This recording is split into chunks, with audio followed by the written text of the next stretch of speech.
The only way to really get out of like a hole you dug yourself into, to get out that rut, first of all, know you're in it. Because you can't keep basically just lying to yourself, thinking that, oh, it's just a little period. It's gonna just leave by itself. Nothing happens by itself. I make so many videos saying that you're the master of your own decisions. You control your own life. You're responsible for everything. I gotta apply that into my own life. You can't just expect things to fall back in place. Shit doesn't happen like that. Even when God is the best of planners, He doesn't plan shit for people who just sit around and do nothing. You gotta acknowledge the fact that, yeah, I'm in a shit period right now. And that's what I've been in for like the past 2 weeks. My screen time has been over 10 hours. You always get these YouTubers, like those self-improvement YouTubers telling you, I've been so down bad, guys. My screen time has been 5 hours. Shut the fuck up. It's either they're lying or they don't know how bad it gets. My screen time has been around 12 to 13 hours for the past 2 weeks. And when you're in this like improvement space, you always start to resent the normal people, quote unquote, especially the people that smoke, that vape. I realized when we scroll on social media, you honestly should see yourself as a smoker. Something I just started to do was stop lying to myself, see reality as it is, take responsibility and accountability. I'm addicted. It's an addiction like smoking, and you can't pretend like it isn't. The first step, that's one of the fucking quotes you always see. What is it? The first step to recovery is acknowledging the problem.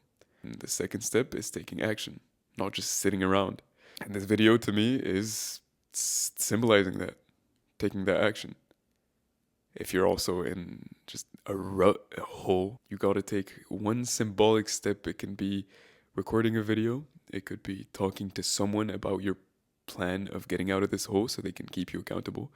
It can be sticking a piece of paper on your wall. It can be setting an alarm at a very specific time every day to remind you to get yourself out of that hole.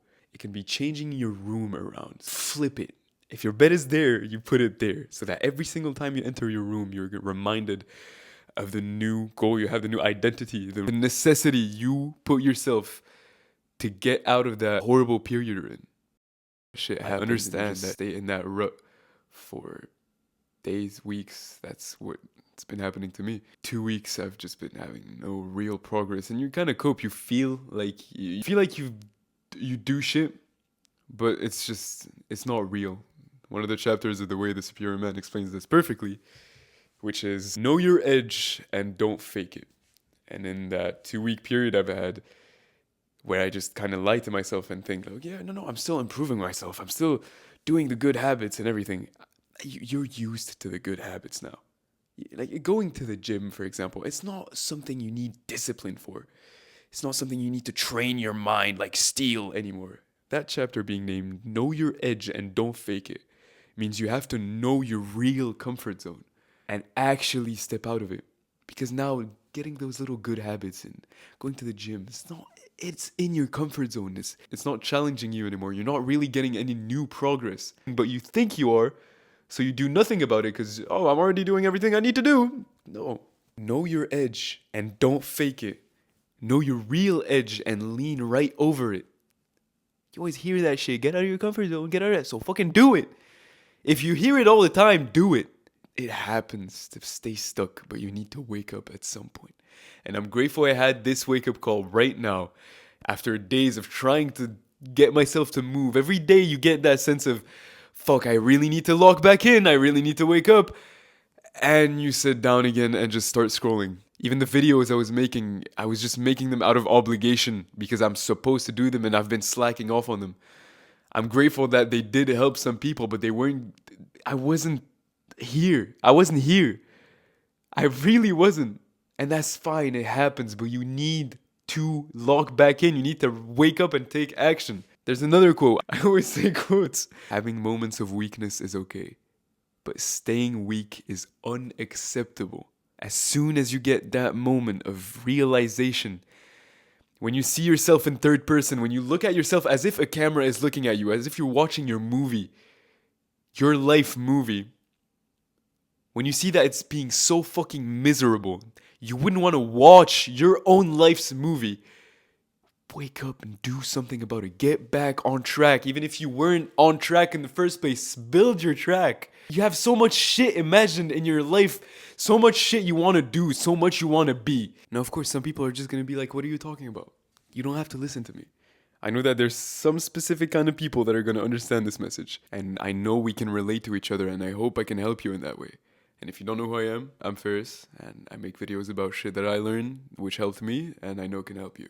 So if you're understanding what I'm saying, if you feel like you can relate, or even if you just like the way I'm saying things, subscribe. But as I was saying, I have all this success I see for myself in this future, but you don't get anything without action. And I know for a fact, if I had stayed in the same hole I've been for the past 2 weeks, that future vision I have of myself is slowly going into another path. It's okay to deviate off that path, but at some point you gotta get back on it. And if you are in this situation, I hope this video can be your wake-up call.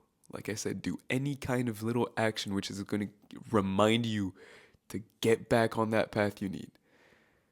Life is divided into seasons. You are going to get these bad periods, being stuck in a rut.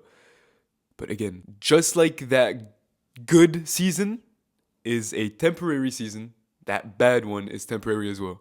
Just like you can have a negative outlook on being responsible for everything that happens in your life. Because some people can see it, for example, as, oh, it's all my fault. It's all my fault. I did this.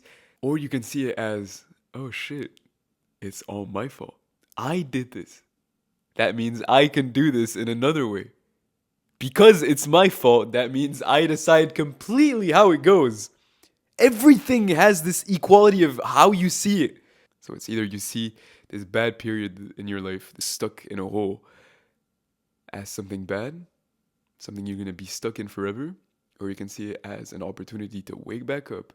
You got a little bit of a break, but you can't stay in it forever. You got to get back on track. And the ideal future you have in mind is waiting for you. And you can't let that opportunity to grasp it get out of your way. Go fucking chase it. And this video is a reminder to even myself to fucking chase it. Drink water and subscribe.